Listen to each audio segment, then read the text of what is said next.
Hello students, welcome to Ojaank IAS academy. स्वागत है आप सभी का आज के हमारे इस सेशन में। हर रोज हम इस प्रतिदिन जिस जिस प्रकार से प्रीलिम्स पास आता जा रहा है वैसे वैसे हर रोज हम भी कुछ आपके साथ में डिस्कस करते चले जा रहे हैं। कुछ ऐसे टॉपिक्स जो प्रीलिम्स में आने के पूरे चांसेस हैं, जहां से क्वेश्चन हमारे सामने प्रीलिम्स में हो सकता है, ऐसे कुछ पोटेंशियल टॉपिक्स के बारे में चर्चा हम यहाँ पर कर रहे हैं। बहुत ज़्यादा इंपॉर्टेंट और बहुत ज़्यादा हेल्पफुल सेशन हो रहे हैं। कई बच्चों के कमेंट्स हमें मिल रहे हैं, कई बच्चों का फीडबैक हमें मिल रहा है। सर मज़ा आ रहा है, हमें बहुत ज़्यादा हेल्प मिल रही है आपके इन सेशन से। तो आप सभी के इस प्यार के लिए धन्यवाद। आज के इस सेशन में हम कुछ और टॉपिक्स के बारे में बात करेंगे। पहले हमारे 2 सेशन हो चुके हैं, जो बच्चे मिस कर गए हैं वो उन 2 सेशन को जाके देख सकते हैं। हमने वॉल्केनोज ज्वालामुखी के बारे में बात करी थी। आज हम अर्थक्वेक या भूकंप के बारे में बात करने वाले हैं। हमने अभी अभी रिसेंटली, अगर आप समाचारों में देखें, करंट अफेयर्स में देखें, तो बहुत सारे अर्थक्वेक्स, भूकंप भी देखे हैं। रिसेंटली आप देखें ताइवान में आपको भूकंप देखने को मिला है। तो ये भूकंप क्या होते हैं, किस प्रकार से आते हैं, इसके बारे में कुछ चर्चाएं हमारी होने वाली हैं। आज के इस सेशन में जरूरत हुई तो और भी अगले सेशंस में इनके बारे में चर्चा हम करेंगे। राइट, तो स्टार्ट करते हैं session. Good evening, very good evening to all of you. Welcome to the session.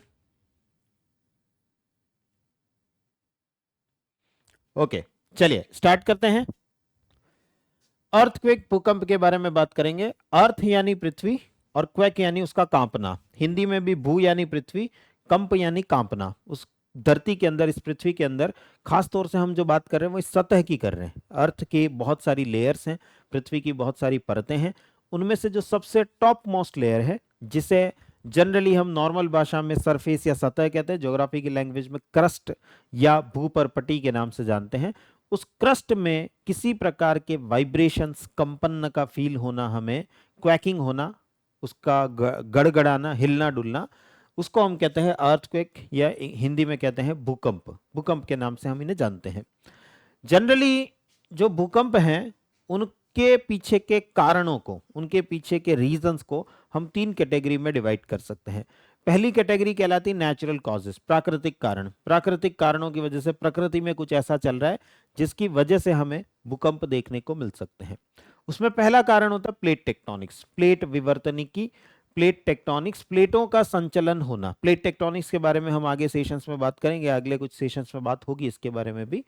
तो प्लेट टेक्टोनिक्स, प्लेट विवर्तनिकी एक ऐसा पॉइंट है या ऐसा कारण है जिससे सबसे ज्यादा अर्थक्वेक हमें देखने को मिलता है। अगर हम इन नेचुरल कॉजेज में बात करें, प्राकृतिक कारणों में बात करें, तो सबसे बड़ा कारण जो बनता है that is the plate tectonics, plate विवर्तनिकी, यानी प्लेटों का संचलन, प्लेटों का एक जगह से दूसरी जगह मूवमेंट करना, संचलन होना।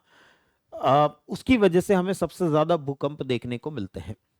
दूसरा कारण बनता है फॉल्ट्स, ब्रंच जिन्हें हम कहते हैं, जब दो प्लेटें एक दूसरे से दूर जाती हैं, डाइवर्जेंट मोशन जब होता है, दो प्लेटें एक दूसरे से दूर जाती हैं, तो इन दोनों प्लेटों के बीच में एक फॉल्ट बनता है, ब्रंच बनता है, एक दरार बनती है, जिसको हम टेक्निकल लैंग्वेज में ब्रंच या फॉल्ट कहते हैं। ऐसे फॉल्ट वाले जो एरियाज होते हैं, ब्रंच वाले क्षेत्र होते हैं, वहां पर हमें काफी ज्यादा अर्थक्वेक, भूकंप देखने को मिलते हैं। वॉल्केनिज्म, जहां पर ज्वालामुखीयता, हमने लास्ट 2 सेशंस में वॉल्केनोस के बारे में काफी सारी चर्चा करी है। तो वो जो वॉल्केनिज्म काम कर रहा है, ज्वालामुखीयता काम कर रही है, उसकी वजह से हमें अर्थक्वेक, भूकंप देखने को मिल सकते हैं। Next, spreading of gases. आपने जनरली देखा होगा, कभी किसी टायर में हवा भरी जाती है, टायर में हवा भरते हैं और भरते भरते भरते भरते आप देखते हो उसमें से एकदम विस्फोट की आवाज आती है, एकदम जैसे उसमें कोई ब्लास्ट हुआ हो, बहुत करके अंदर से बहुत जबरदस्त आवाज आती है। That is the spreading of gases. हम उसके अंदर प्रेशर से गैस भर रहे हैं, हवा भर रहे हैं, और उस हवा के एकदम से विस्तारित होने से, एकदम से फैलने की वजह से, स्प्रेड होने की वजह से उसमें से आपको एक वाइब्रेशन फील होता है, कंपन फील होता है। कई बार बहुत तेज भी होता है ये, और कई बार थोड़ा नॉर्मल होता है, जिसको आप आराम से, आपको मतलब उसकी वजह से झटका ना लगे, वैसा भी होता है। वैसे ही इस अर्थ के नीचे, सरफेस के नीचे, पृथ्वी की सतह के नीचे भी गैसेस होती हैं। अगर हम देखें, ये अर्थ की सरफेस है, सपोज मान लीजिए इसके नीचे कहीं कोई गैस प्रेजेंट है, टेम्परेचर बढ़ने की वजह से आसपास कोई वॉल्केनिज्म काम कर रहा है, ज्वालामुखीयता काम कर रही है, या कोई इंटरनल एक्टिविटी चल रही है, एंडोजेनिक फोर्सेस, अंतर्जात बल काम कर रहे हैं, और उसकी वजह से सपोज ये गैसेस जो हैं वो फैलती हैं। एक्सपैंड होने की कोशिश करती हैं, विस्तारित होने की कोशिश करते हैं, फैलती हैं, और फैलने की वजह से आसपास जितनी भी रॉक्स हैं, चट्टाने हैं, उनके ऊपर प्रेशर डालेगी। प्रेशर डालने की वजह से चट्टाने कहीं टूट भी सकती हैं, किसी जगह पर उनमें क्रैक, दरार आना, टूटना, ऐसी कोई घटना देखने को मिल सकती है, जिसका कंपन, जिसकी वजह से जो वाइब्रेशन होगा वो यहाँ सरफेस पर हमें भी फील होगा। यहाँ सरफेस पर अपन रह रहे हैं, इस सतह पर हम रह रहे हैं, यहाँ पर हमें भी फील होगा। तो ये एक और कारण हो सकता है जिसकी वजह से अर्थक्वेक या भूकंप हमें देखने को मिल सकते हैं। तो ये तो हुए कुछ नेचुरल रीजंस, कुछ प्राकृतिक कारण जिनकी वजह से ऐसा हमें देखने को मिल सकता है। नेक्स्ट रीजन होते हैं एंथ्रोपोजेनिक कॉजेस, मानव जनित कारण। मानव जनित कारण में सबसे पहला कारण बनता है माइनिंग। माइनिंग की वजह से अर्थक्वेक बहुत ज्यादा हमें देखने को मिलते हैं। माइनिंग में बेसिकली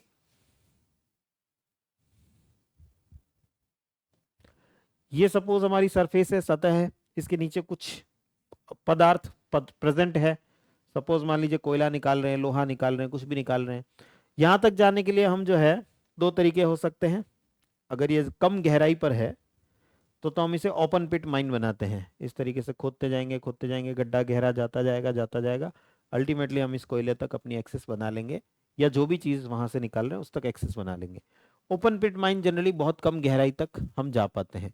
जनरली जो ज़्यादा गहराई में कोयला है उसके लिए हम यहाँ से गड्ढा खोद करके एक रास्ता बनाएंगे, लिफ्ट वाला रास्ता होगा। लिफ्ट जो है वो नीचे जाएगी, उसके द्वारा लोग अंदर जाएंगे और अंदर जाकर के माइनिंग करेंगे, खुदाई करेंगे। खुदाई करने के बाद वापस जब उनकी शिफ्ट खत्म हो जाएगी तब लिफ्ट के द्वारा वापस से बाहर आ जाएंगे। जनरली माइनिंग इस प्रकार से की जाती है, ज्यादातर माइंस जो है वो हम इसी प्रकार से देखते हैं। अब आप जब इस पदार्थ को निकालते हैं, मटेरियल जब यहाँ से निकलेगा, तो सबसे पहले मान लीजिए इतना इतना है, जगह खाली कर चुके हैं आप, यहाँ का मटेरियल निकाल चुके हैं, जो भी कोयला लोहा जो भी निकाल रहे हैं वो निकाल चुके हैं। फिर और एरिया फैलेगा, और एरिया फैलेगा। अब ये जो एरिया फैलता जा रहा है, ये जगह पहले यहाँ पर कुछ सॉलिड मटेरियल था, मान लीजिए लोहा था, चांदी था, कोयला था, जो भी था, जिप्सम था, कुछ भी था यहाँ पर पहले से प्रेजेंट था। अब आप उस मटेरियल को तो निकालते जा रहे हो, तो वो जगह पूरी खोखली होती जा रही है, होलो स्ट्रक्चर बनता जा रहा है। ऊपर वाली जो रॉक्स है उन सब का वेट है जबरदस्त, हजारों लाखों टन वजन है इनका। उस वजन को झेलने के लिए, उस वजन को सपोर्ट देने के लिए नीचे कुछ भी नहीं है। नीचे जो भी मटेरियल था वो आप निकाल चुके हो, उस जगह को खाली कर चुके हो, वेकेट कर चुके हो, पूरी तरीके से खाली हो चुकी है। अब वहां पे सिर्फ हवा है, इसके अलावा कुछ भी नहीं है। ऐसे में कभी भी इन ऊपर वाले लेयर्स के प्रेशर की वजह से, ऊपर वाले दाब की वजह से ये अंदर की तरफ धस सकती है, थोड़ी धस सकती है, दरारें आ सकती है, या बहुत ज्यादा भी कोलैप्स कर सकती है, बहुत ज्यादा भी गिर सकती है। इसको हम कोलैप्स अर्थक्वेक के नाम से जानते हैं। कोलैप्स हो जाएगा, अंदर की तरफ पूरा गिर जाएगा, ढह जाएगा। ढहने की वजह से भूकंप, अर्थक्वेक हमें देखने को मिलेगा। आसपास का पूरा क्षेत्र जो है वो कांप जाएगा। आसपास के पूरे क्षेत्र में ये कुछ वैसा ही है जैसे आप अपनी फर्श पर, घर की फर्श पर कोई भारी चीज गिरा दो तो आसपास वाइब्रेशन होगा। आपने जैसे ऐसा कुछ गिराया, पड़ोस के कमरे में मम्मी पापा बैठे थे, दौड़ के जल्दी से आ गए, इसने क्या कांड कर दिया, आज नया कांड क्या कर दिया है, वो कांड देखने के लिए आ जाएंगे, क्योंकि आपने जो भी चीज गिराई उसकी आवाज वहां तक जाएगी। घर की जो छत होती है उसके ऊपर अगर कोई कुछ गिराए तो नीचे पूरे कमरे में या पूरे ही घर के अंदर हमें वाइब्रेशंस फील होते हैं, कंपन फील होते हैं। तो वैसे ही यहाँ पर भी अगर ये इस तरीके से गिरेगा, कॉलेप्स होगा, तो यहाँ से वाइब्रेशंस क्रिएट होंगे। वो वाइब्रेशंस ऊपर सरफेस पर भी हमें मिलेंगे। ये सरफेस यहाँ वाला जो एरिया है यहाँ पर तो ये नीचे ढहेगी, तो यहाँ वाले लोगों को तो फील होगा ही होगा। आसपास भी इसके जो कंपन होंगे, वाइब्रेशंस होंगे, वो हमें फील होंगे। यहाँ से जो वाइब्रेशंस निकलेंगे वो हमें फील होंगे। भूकंप और कुछ नहीं है, जनरली जैसे किसी चीज के गिरने की वजह से जो वाइब्रेशन होते हैं, सेम वैसा ही भूकंप। पृथ्वी के अंदर कुछ ऐसी चीजें हो रही है जिसकी वजह से कोई चीज गिरी है, बहुत भारी चीज गिरी है, जिसकी वजह से, या कोई भारी चीज जो है वो डिटैच हुई है, वहां से निकल करके नीचे की तरफ गिरने की कोशिश कर रही है, जिसकी वजह से दरारें आई हैं।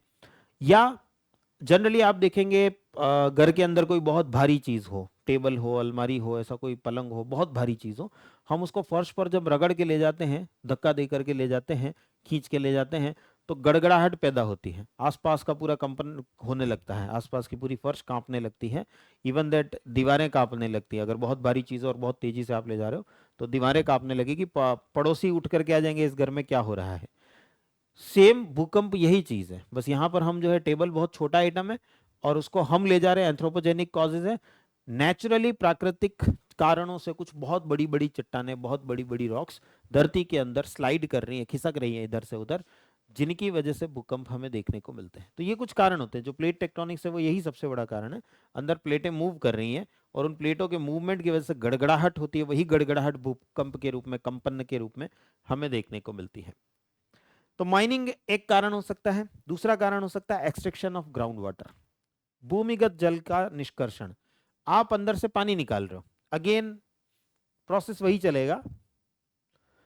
जनरली जो हमारा ये हमारी सरफेस है, सतह है, इसके नीचे गहराई में कुछ पानी की लेयर्स होती हैं, जिसको कि हम कुओं से या ट्यूबवेल से बाहर निकाल करके लेके आते हैं। यहाँ मान लीजिए हमने कुआं बना रखा है, इससे बाहर निकालते हैं। ट्यूबवेल खोद रखा है, बोरवेल खोद रखा है, उससे मोटर पर लगा के, पंप लगा के हम बाहर खींचते हैं।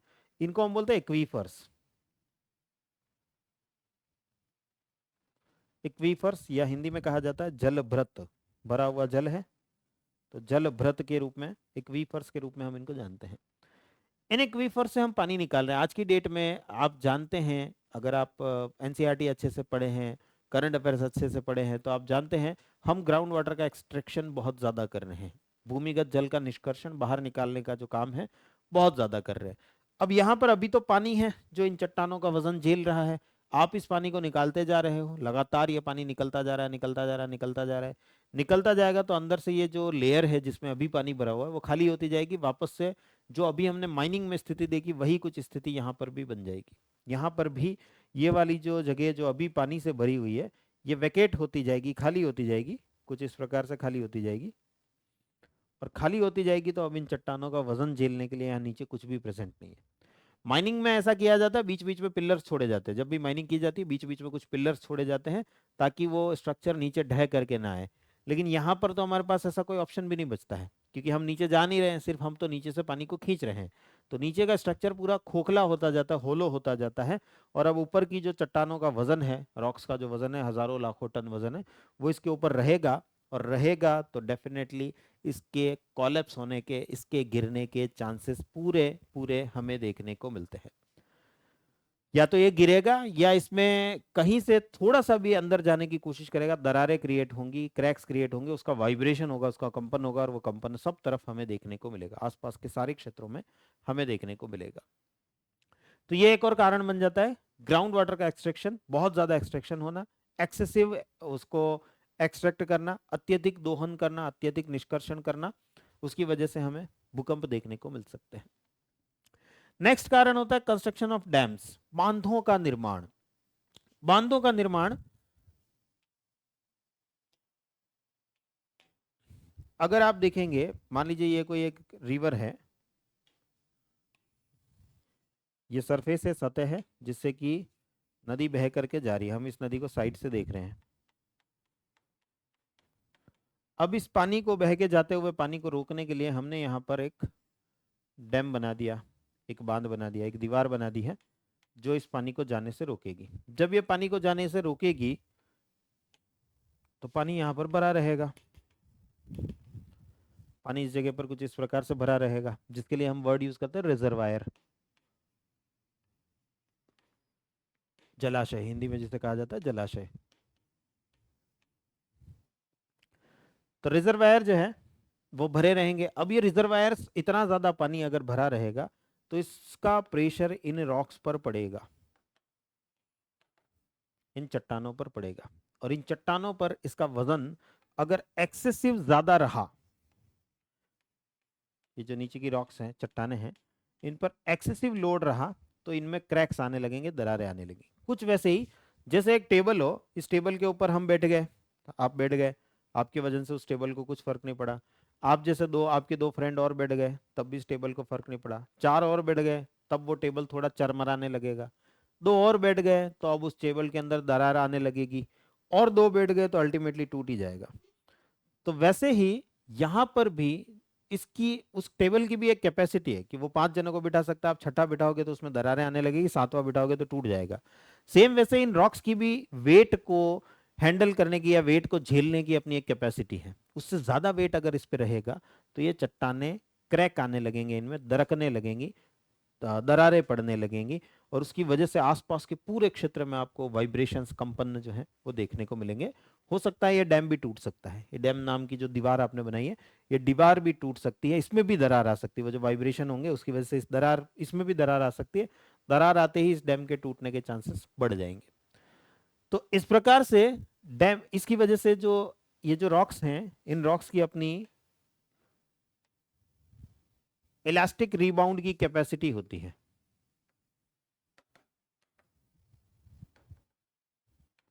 इलास्टिक रीबाउंड जिसे हम कहते हैं, हिंदी में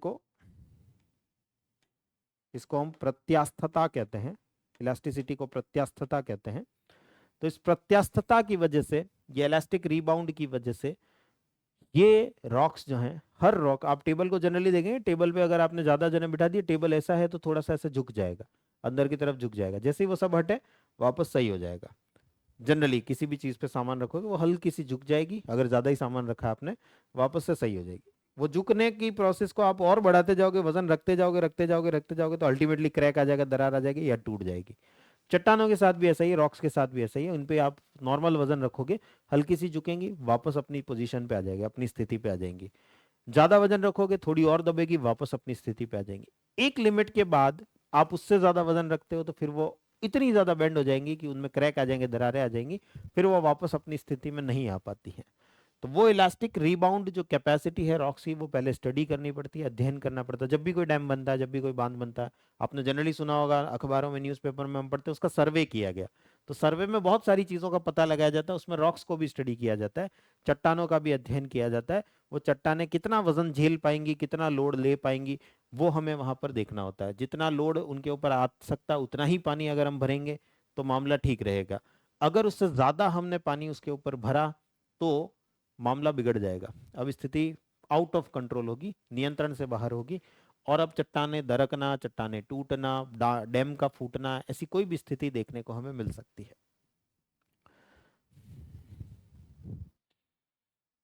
राइट। तो ये एक और कारण होता है कंस्ट्रक्शन ऑफ डैम। इसकी वजह से जो भूकंप बनेंगे उन्हें हम डैम बॉर्न अर्थक्वेक कहते हैं, बांध जनित भूकंप के रूप में देखते हैं। नेक्स्ट फैक्टर हो सकता है एक्सप्लोजन, न्यूक्लियर एक्सप्लोजन हो सकता है, न्यूक्लियर टेस्ट हो सकता है। इवन दैट अगर आप किसी माइनिंग एरिया के आसपास रहते हो तो माइनिंग एरिया में भी ऐसा होता है, जब माइनिंग एरिया में या किसी जगह पर सड़क बन रही हो, पर चट्टाने काटनी हो, पहाड़ों को काटना हो, तो वहां पर डायनामाइट का उपयोग किया जाता है। तो माइनिंग एरिया में जनरली ऐसा होता है, एक टाइम फिक्स होता है, उस समय पर पहले सायरन दिया जाता है। सायरन बजेगा, सभी लोग जो भी माइंस वाइंस में जहां पर भी है सब खाली कर करके आ जाएंगे, दूर दूर चले जाएंगे।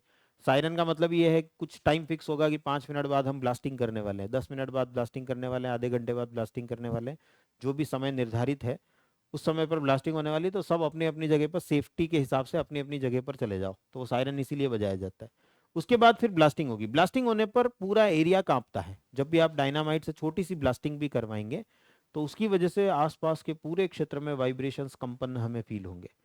और अगर आप न्यूक्लियर टेस्ट करा रहे हो, बहुत बड़ा ब्लास्ट है ये, न्यूक्लियर ब्लास्ट छोटे मोटे डायनामाइट के ब्लास्ट से कई हजारों लाखों गुना बड़ा ब्लास्ट है।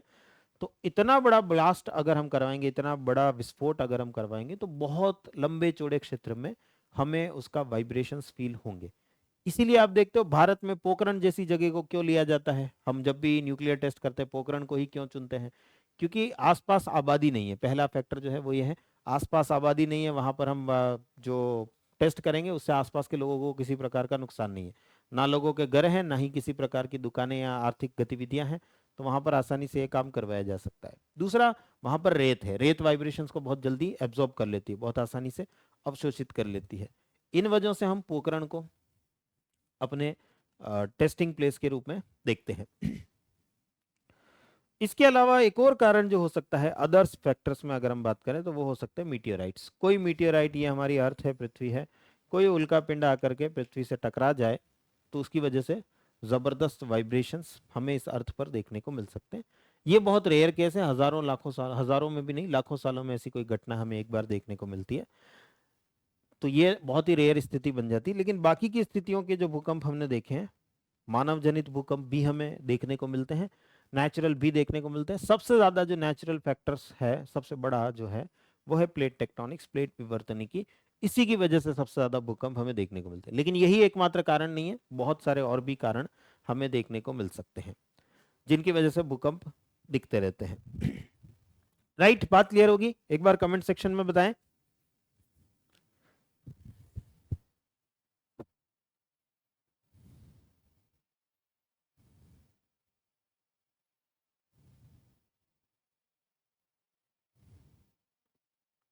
यहां तक की कहानी क्लियर होगी? कमेंट सेक्शन में बताएं।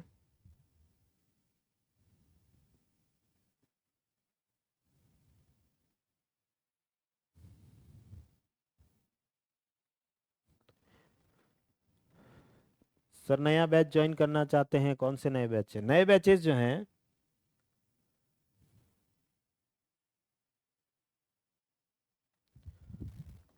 सबसे पहला जो नया बैच आप लोगों के लिए आ रहा है, हम अभी आगे वापस कंटिन्यू करेंगे। एक बच्चे ने कमेंट किया है कि सर नए बैच कौन से हैं। तो पहला हमारा जो नया बैच आ रहा है, बेसिक एनसीईआरटी बैच। एनसीईआरटी भी चैप्टर बाय चैप्टर, एकदम एक एक चैप्टर जो है वो आपको पढ़ाया जाएगा। लंबा बैच है, 8 महीनों का बैच है, 8 मंथ्स का ऑनलाइन कोर्स है ये। और इसमें ओजांग सर, डॉक्टर ओंकार नाथ सर, दोनों आपको पढ़ाएंगे एक एक चैप्टर एनसीईआरटी का। हिस्ट्री, ज्योग्राफी, पॉलिटी, इकोनॉमी, इन सब की जो सारी एनसीईआरटीज हैं, उनका एक एक चैप्टर जो है बाय चैप्टर आपको एनसीईआरटीज पढ़ाई जाएंगी। ये बैच वैसे 12,000 रुपए का है, फीस इसकी 12,000 रुपीज है, बट फिलहाल आपको 75% डिस्काउंट मिल रहा है और मात्र 2,999 रुपए में बैच उपलब्ध हो रहा है। जो बच्चे लेना चाहते हैं जल्दी से जल्दी इस बैच को ज्वाइन कर लें, बाद में ये डिस्काउंट्स कंटिन्यू नहीं रहेंगे। अभी ऑलरेडी बैच स्टार्ट हो चुका है, अभी बहुत सारे बच्चों की डिमांड है और अब हम यहाँ पर डिस्काउंट जो है वो अब कंटिन्यू आगे नहीं करेंगे, फिर आपको ये बैच 12,000 रुपये में ही लेना पड़ेगा। तो जो बच्चे अभी भी जुड़ना चाह रहे हैं जल्दी से जल्दी जुड़े, डिस्काउंट कभी भी बंद हो सकते हैं। डिटेल जानना चाहते हैं आप इससे और ज़्यादा, तो 8750711100 या 22333455, इनमें से किसी भी नंबर पर कॉल कर सकते हैं और जानकारी ले सकते हैं। या फिर आप हमारी जो ऐप है Ojaank app, Ojaank app play store पर सर्च करेंगे ओजांक ऐप, उस ओजांक ऐप को डाउनलोड करके वहां पर भी सारी बैचेस, जितने भी बैचेस हैं वो सबकी जानकारी वहां पर अभी आपको अवेलेबल है। वहां जाकर के भी आप सारी जानकारी ले सकते हैं। प्ले स्टोर पर ओजांक नाम से सर्च करेंगे तो ओजांक ऐप आपको दिखाई देगी, उसको डाउनलोड करेंगे, उसमें अपना लॉगिन आईडी पासवर्ड बनाएंगे और लॉगिन करेंगे। लॉगिन आईडी पासवर्ड बनाने के बाद में उसके अंदर लॉगिन करेंगे। 6 कोर्सेज फिलहाल आपको उसके अंदर फ्री मिल रहे हैं। अभी आज की डेट में अगर आप ये करेंगे तो आपको 6 कोर्सेज ऑलरेडी फ्री यहाँ पर अवेलेबल है, तो वो 6 कोर्सेज का फायदा आपको ऑलरेडी मिल जाने वाला है। और उसके अलावा जो भी बैच आप ज्वाइन करना चाहते हैं, जैसे ये NCERT batch, chapter by chapter batch आप ज्वाइन करना चाहते हैं, तो आप वहां से सीधा भी ज्वाइन कर सकते हैं, वहीं ऑनलाइन सीधा पेमेंट करके आपको ये बैच जो है वो अलॉट हो जाएगा। तो अभी 6 कोर्सेज आपको फ्री मिल रहे हैं, तो डेफिनेटली ओजांक ऐप जो है वो डाउनलोड कर लें और भी अपने जितने भी फ्रेंड्स हैं, रिलेटिव्स हैं, सबसे डाउनलोड करवाएं, सबको वो कोर्सेज जो है वो अवेलेबल होने वाले हैं, फ्री अवेलेबल होने वाले हैं। इसके अलावा जो बच्चे कॉन्सेप्टर बैच से जुड़ना चाहते हैं, बिल्कुल कुछ भी नहीं जानते सर हम यूपीएससी की दुनिया में, और हम प्रीलिम्स और मेंस लिखने वाली स्थिति में जाना चाहते हैं, उस लेवल पे जाना चाहते हैं कि हाँ हम प्रीलिम्स भी देने की स्थिति में हो, हम मेंस भी लिखने की स्थिति में हो, और प्रीलिम्स मेंस देने के बाद इंटरव्यू देने की भी स्थिति में हो, तो हमारा कंप्लीट बैच जो है 2 साल का कंप्लीट बैच, कॉन्सेप्टर संकल्प बैच, 12th क्लास के बाद आप इसे ज्वाइन कर सकते हैं। या अगर आप सेकेंड ईयर में भी हैं तो सेकेंड ईयर, थर्ड ईयर, 2 सालों के लिए आप इस बैच को ज्वाइन कर सकते हैं। 50% ऑफ का डिस्काउंट फिलहाल अवेलेबल है इस पर। 60,000 रुपीज का बैच है फिलहाल, लेकिन उस पर 50% ऑफ का डिस्काउंट है, 50% यानी आधी फीस ही आपको देनी है। 30,000 रुपये में अवेलेबल है, उसमें भी इंस्टॉलमेंट अवेलेबल है। आप एक साथ 30,000 नहीं पे कर सकते हैं, किस्तों में देना चाहते हैं, इंस्टॉलमेंट में भी यहाँ पर पेमेंट कर सकते हैं। बैच हमारी क्लासेज जो हैं वो 13 जून से स्टार्ट होने वाली हैं। दिए हुए नंबर पर 8750711100 या 1111333344, इन नंबर्स पर कॉल करके आप बाकी की जानकारी और ले सकते हैं। नहीं तो ओजांक ऐप पे जाकर के तो देख ही सकते हैं, जो मैंने अभी आपको बताया 6 कोर्सेज उस पर फ्री भी है। इसके अलावा जो बच्चे ऑफलाइन जुड़ना चाहते हैं, गुरुकुल बैच के साथ में जुड़ना चाहते हैं, हमारा जो कैंपस है ओजांक गुरुकुल कैंपस नोएडा के अंदर, उस कैंपस में आकर के ऑफलाइन सारी प्रिपरेशन करना चाहते हैं, तो 12th क्लास के बाद का 2 साल का जो गुरुकुल का बैच है वो आपके लिए अवेलेबल है। या अगर आप अगले ही साल 2025 में देना चाहते हैं, 1 साल का गुरुकुल बैच भी आपके लिए अवेलेबल है। इसमें भी 4 सीट्स बची हैं, इसमें भी 4 सीट्स ही बची हैं, तो जल्दी से जल्दी ज्वाइन कर लें, फिर बाद में ये सीट्स अवेलेबल नहीं रहेंगी। और अभी इन पर जबरदस्त डिस्काउंट भी मिल रहे हैं, आपको जबरदस्त डिस्काउंट्स यहाँ पर अवेलेबल है। साथ ही साथ अगर आपने 12th क्लास में या ग्रेजुएशन में अच्छे परसेंटेज हैं तो उन अच्छे परसेंटेज पर और एडिशनल डिस्काउंट भी है। उसके अलावा जो डिस्काउंट जनरली अभी चल रहा है उसके अलावा भी अगर आपके परसेंटेज अच्छे हैं तो और ज़्यादा डिस्काउंट आपको मिलेगा। तो उसका फायदा लेने के लिए आप इन नंबर पर कॉल कर सकते हैं। कौन से बैच से आप जुड़ना चाहते हैं, कौन से बैच के बारे में जानकारी चाहते हैं, आप इन नंबर पर कॉल करके सारी जानकारी ले सकते हैं। प्री रजिस्ट्रेशन कंपलसरी है, पहले से आपको पूर्व रजिस्ट्रेशन पूर्व पंजीकरण कराना पड़ेगा इस बैच के लिए। तो ऐसे में आप इन नंबर पर कॉल करके जानकारी भी ले सकते हैं, रजिस्ट्रेशन भी करवा सकते हैं। तो 8 सीटें जो हैं वो यहाँ पर अभी बची हैं। और जो बच्चे ऑप्शनल ज्वाइन करना चाहते हैं, ऑनलाइन लाइव बैच हमारा चल रहा है ज्योग्राफी ऑप्शनल का। ऑप्शनल लाइव क्लासेस चल रही हैं, लाइव क्लासेस होंगी, पेपर 1 पेपर 2 दोनों कंप्लीट करवाया जाएगा। ज्योग्राफी ऑप्शनल कंप्लीट आप मेरे साथ जुड़ेंगे, कंप्लीट ज्योग्राफी ऑप्शनल हम यहाँ पर प्रिपेयर करेंगे। And live classes plus recorded classes बाद में देखने के लिए आपके पास में रिकॉर्डेड क्लासेस भी अवेलेबल रहेंगी। 60% ऑफ फिलहाल इस पर चल रहा है। 15,000 रुपए का बैच मात्र 6,000 रुपए में आपको अवेलेबल है। उसमें भी अगर आप पीवी सर 500 कूपन कोड का प्रयोग करेंगे 500 रुपए का एडिशनल डिस्काउंट मिलेगा, यानी 5,500 रुपए में ये बैच आपको अवेलेबल हो रहा है। लास्ट ईयर मैंने जो बैच पढ़ाया था 8,000 रुपीज में पढ़ाया था, 8,000 रुपए में पढ़ाया था, उससे भी और डिस्काउंटेड प्राइस पर फिलहाल आपको ये बैच अवेलेबल हो रहा है। तो ऐसे में इन डिस्काउंट्स का फायदा लें, बाद में ये डिस्काउंट्स कंटिन्यू नहीं रहेंगे तब आप इन डिस्काउंट्स का फायदा नहीं ले पाएंगे। फिर जो प्राइस है 15,000 तो 15,000 ही आपको पे करनी पड़ेगी। चलिए, तो हम टॉपिक पर थे कि भूकंप जो है, अर्थक्वेक जो है वो कितने, उनके पीछे के कारण क्या हो सकते हैं। कारणों की हमने बात करी और कारणों को 3 कैटेगरीज में डिवाइड किया। नेचुरल कॉजेस प्राकृतिक कारण, एंथ्रोपोजेनिक कॉजेस मानव जनित कारण, एंड अदर फैक्टर्स कोई अन्य कारक भी हो सकते हैं। आगे बात करते हैं, एक और क्लासिफिकेशन हम कर सकते हैं, एक और वर्गीकरण कर सकते हैं गहराई के आधार पर। भूकंप जिस जगह से पैदा होता है, जो भी गतिविधि चल रही है जिसकी वजह से वो वाइब्रेशंस क्रिएट होते हैं, जैसे हमने टेबल किसका है, तो टेबल हमारा एक कारण हो गया जहां से कि वाइब्रेशंस क्रिएट हो रहे हैं, उसके वाइब्रेशंस हमें दूर दूर तक फील होंगे, जैसा हमने अभी कमरे के एग्जाम्पल लिया था। वैसे ही इस अर्थ की सरफेस के नीचे, सतह के नीचे, क्रस्ट के नीचे कुछ ऐसी गतिविधियां चल रही है, कुछ ऐसे मूवमेंट्स चल रहे हैं जिनकी वजह से वहां पर वाइब्रेशंस पैदा हो रहे हैं, कंपन पैदा हो रहे हैं, और वो कंपन हम तक पहुंच रहे हैं, उसी को हम भूकंप कह रहे हैं। तो वो कितनी गहराई पर हो रहे हैं, कितनी ज्यादा डेप्थ पर हमें देखने को मिल रहे हैं। अगर उनका फोकस जहां से वो क्रिएट हो रहे हैं, मान लीजिए यहां से भूकंप पैदा हो रहा है, यहीं से वो कंपन निकलेंगे, वाइब्रेशंस निकलेंगे, ऐसे सब तरफ जाएंगे। तो ये जो पॉइंट है ये इस सरफेस से कितनी गहराई पर है, सतह से कितनी गहराई पर है, उस गहराई के आधार पर हम इनको 3 कैटेगरी में डिवाइड कर सकते हैं, 3 श्रेणियों में विभाजित कर सकते हैं।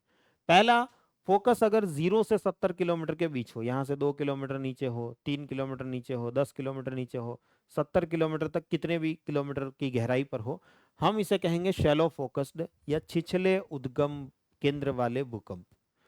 दूसरा, अगर 70 से 300 किलोमीटर की गहराई हो, ज्यादा गहराई में है, तो हम उसे कहेंगे मीडियम फोकस्ड अर्थक्वेक, मध्यम उद्गम केंद्र वाले भूकंप। और अगर 700 किलोमीटर से भी ज्यादा गहराई में अगर वो अर्थक्वेक क्रिएट हुआ है, भूकंप पैदा हुआ है, तो हम उसे बोलेंगे डीप फोकस्ड, गहरे उद्गम केंद्र वाले भूकंप। अब अगर मैं आपसे पूछूं इनमें से ज्यादा हार्मफुल कौन सा होगा, ज्यादा लीथल कौन सा होगा, ज्यादा भयंकर कौन सा होगा, हानिकारक कौन सा होगा, या विध्वंसक कौन सा होगा, तो शैलो फोकस्ड अर्थक्वेक हमारे लिए ज्यादा विध्वंसक होंगे। डेफिनेटली आप देखिए, जिस जगह पर आपने वाइब्रेशन पैदा किया, जमीन पर अपनी सरफेस पर देखिए, जिस जगह पर वाइब्रेशन पैदा किया उसका असर उसके सबसे निकट ज्यादा होगा। बिल्कुल पास में आप देखेंगे तो ज्यादा गड़गड़ाहट फील होगी, आप उससे दूर जाओगे कम गड़गड़ाहट फील होगी। जिस कमरे में आप टेबल खिसका रहे हो उस टेबल में सबसे ज्यादा फील होगी, उससे पड़ोसी कमरे में जाओगे कम फील होगी, उससे और आगे वाले कमरे में जाओगे और कम फील होगी, उससे आगे अपने पड़ोसी के घर में जाओगे बहुत कम फील होगी, उस घर से और अगले घर में जाओगे बिल्कुल ही फील नहीं होगी। तो जितनी, जिस जगह पर भूकंप पैदा हो रहा है उससे जितनी दूरी बढ़ती जाएगी उतना ही हमें उसका प्रभाव कम दिखेगा। वैसे ही शैलो फोकस्ड अर्थक्वेक सबसे भयंकर होंगे क्योंकि वो सबसे पास में, सरफेस के सबसे पास में है। मान लीजिए यहाँ 2 किलोमीटर नीचे ही भूकंप पैदा हुआ है, तो वो 2 किलोमीटर दूरी पर अपन बैठे हैं यहाँ पर, तो अपने को प्रभावित करेगा ही करेगा, अफेक्ट करेगा ही करेगा। लेकिन एक अर्थक्वेक पैदा हुआ यहाँ से 500 किलोमीटर नीचे, अब उसकी जो वेव्स हैं वो इतनी यहाँ तक आते आते बहुत वीक हो जाएंगी, बहुत कमज़ोर हो जाएंगी, और कमज़ोर हो जाएंगी तो हमें उसका प्रभाव जो है वो भी कम फील होगा, छोटा मोटा हल्का फुल्का वाइब्रेशन होगा और काम कहानी खत्म हो जाएगी, मामला खत्म हो जाएगा। तो यहाँ पर अगर हम देखें तो शैलो फोकस्ड अर्थक्वेक सबसे ज्यादा भयंकर होंगे, लीथलनेस सबसे ज्यादा होगी, विध्वंसकता सबसे ज्यादा होगी। मीडियम फोकस्ड मध्यम उद्गम केंद्र वाले जो हैं उनकी विध्वंसकता कंपैरेटिवली थोड़ी कम होगी, तुलनात्मक रूप से कम होगी, एंड डीप फोकस्ड की और भी कम हमें देखने को मिलने वाली। एक और क्लासिफिकेशन करने का एक और तरीका हो सकता है on the basis of genesis, उत्पत्ति के आधार पर, उनकी उत्पत्ति किस कारण से हो रही है उसके आधार पर हम इनको कुछ अर्थक्वेक में या कुछ टाइप में डिवाइड कर सकते हैं। जैसे टेक्टोनिक अर्थक्वेक, विवर्तनिकी, जो प्लेट टेक्टोनिक से प्लेट विवर्तनिकी, ये प्लेटें आपस में दूर जा रही है पास आ रही है, उनकी वजह से पैदा होने वाले अर्थक्वेक। दूसरा वॉल्केनिक अर्थक्वेक, ज्वालामुखी गतिविधियां चल रही है उसकी वजह से पैदा होने वाले भूकंप। तीसरा कॉलेप्स अर्थक्वेक, जो कॉलेप्स भूकंप जिन जो खानों में होते हैं, जो मैंने अभी आपको बताया था, माइनिंग एरियाज, माइनिंग हम अंदर करते जा रहे हैं करते जा रहे हैं करते जा रहे हैं करते जा रहे हैं, जनरली ऊपर की चट्टानें नीचे ना गिरे इसके लिए बीच बीच में पिलर्स छोड़े जाते हैं। पर क्योंकि जो माइनिंग कर रहे हैं, जो लोग, जिन लोगों ने पैसा लगाया है, उनका लालच बहुत बड़ा होता है। मान लीजिए हर 10-10 फीट पे एक एक पिलर छोड़ना होगा, वो हर 30-30 फीट पे छोड़ेंगे, तो ऐसे में बीच में 2 पिलर गायब हैं, दो, ये मान लीजिए एक यहाँ लगाना था, फिर दूसरा यहाँ लगना था, तीसरा यहाँ लगना था, चौथा यहाँ लगना था, हर 10-10 फीट पे, लेकिन हमने सिर्फ यही लगाया, यही रखा और यही रखा, बाकी बीच में से सब मटेरियल निकाल के माइनिंग करके खुदाई करके ले गए। तो ऐसे में अब जो ऊपर की जो चट्टानें हैं, रॉक्स हैं, उनका वेट झेलने के लिए नीचे कुछ बचा नहीं, तो ये कभी भी ढह सकती है। तो इसकी वजह से जो कॉलेप्स अर्थक्वेक है, भूकंप है, वो आ सकते हैं। एक्सप्लोजन अर्थक्वेक, विस्फोट हम करवा रहे हैं उसकी वजह से जो भूकंप आते हैं वो एक्सप्लोजन अर्थक्वेक, विस्फोट भूकंप कहलाएंगे। एंड डैम बॉर्न अर्थक्वेक, बांध जनित भूकंप, जो मैंने अभी आपको इलास्टिक रिबाउंड की बात करी थी, वो इलास्टिक रिबाउंड हर चट्टान का अपना होता है, उससे ज्यादा वजन अगर हम उस पर डालेंगे तो फिर चट्टानें दरकने लगेंगी, उनमें क्रैक्स आने लगेंगे, जिसकी वजह से भूकंप पैदा होंगे। तो ये कुछ प्रकार हैं भूकंपों के, अर्थक्वेक से, जिनके बारे में हमने अभी अभी बात कही है।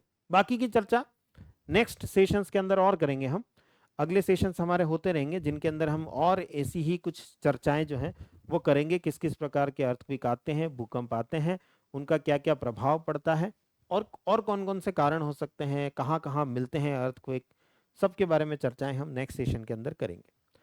चलिए तो मिलते हैं नेक्स्ट सेशन के अंदर, नेक्स्ट सेशन में हम इससे आगे की चर्चा करेंगे। Thank you everyone.